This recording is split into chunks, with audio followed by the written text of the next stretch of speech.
அனைவருக்கும் வணக்கம். புத்தர்கிட்ட ஒரு மனிதர் சென்று கேட்குறாரு, என்னால் சிறப்பான முடிவுகளை எடுக்க முடியல, எப்படி அதை சரி பண்ணுறது அப்படின்னு சொல்லி கேட்குறாரு. உடனே புத்தர், அங்கே ஒரு நீரோட்டம் இருக்குது, எனக்கு ஒரு டம்ளர் தண்ணி கொண்டு வாங்கன்னு சொல்லி கொடுத்து அனுப்புகிறாரு. உடனே இவர் என்ன இப்படி சொல்கிறாருன்ட்டு சரி போய் எடுத்துகிட்டு வருவோன்ட்டு போகிறாரு. போய் பார்த்தா அந்த நீரோட்டம் ஒரே கலங்கி இருக்குது. பார்த்தா பக்கத்தில் மாடெல்லாம் குளிப்பாட்டுறாங்க, ஒரே சேரும் சகதியுமாக இருக்குது. சரி அப்போ புத்தர் கேட்டார் என்ன செய்கிறது அப்படின்னு சொல்லிட்டு இவர் எடுத்துக்கிட்டு கொண்டு போய் புத்தர்கிட்ட கொடுக்குறாரு. புத்தர் பார்த்துட்டு என்ன ஒரே சேராக இருக்குது, இது எப்படி குடிக்க முடியும்னு சொல்லி கீழே ஊற்றிடுறாரு.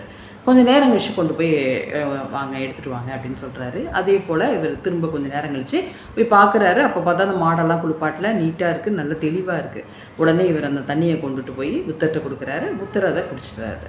என்ன சொல்கிறாரு அப்படின்னா, நீ கொஞ்ச நேரத்துக்கு முன்னாடி கொண்டு வந்த அதே நீரோட்டத்துலேருந்து தான் இப்போவும் தண்ணியை கொண்டு வந்த, முன்னாடி கொண்டு வந்தது சேராக இருந்தது, இப்போ தெளிவாக இருக்குது. அப்போது ஒரே நீரோட்டம் தான், ஆனால் அந்த தெளிவு இல்லாமல் குழப்பத்தில் இருக்கும்போது, கலங்கி இருக்கும்போது நீ எடுத்துகிட்டு வந்த தண்ணியில் ஒரே சேரும் சகதியுமாக இருந்தது. அதுபோல தான் நம்மளோட மனசு குழப்பமான சூழ்நிலையில் இருக்கும்போது சேறு போன்ற கெட்ட எண்ணங்கள், பழிவாங்கிற எண்ணம் எல்லாம் நிறைஞ்சிருக்கும்.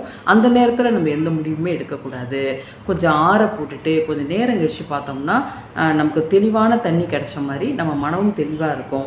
அப்போ எடுக்கிற முடிவுகள் தான் சிறப்பானதாக இருக்கும் அப்படின்னு சொல்லி புத்தர் அவருக்கு புரிய வைக்கிறாரு. உண்மைதானே? நம்ம எடுக்கிற முடிவுகள் எல்லாமே நம்ம குழப்பமாக இருக்கும்போது, கோபத்தில் இருக்கும்போது நமக்கு சரியான முடிவுகள் எடுக்க முடியாது, தவறானதாகவே அது அமைஞ்சிரும். அதுவே நம்ம தெளிவாக கொஞ்சம் நேரம் கழிச்சு நம்ம எடுக்கிற முடிவுகள் சிறப்பானதாக நிலைத்து நிற்கும். நன்றி.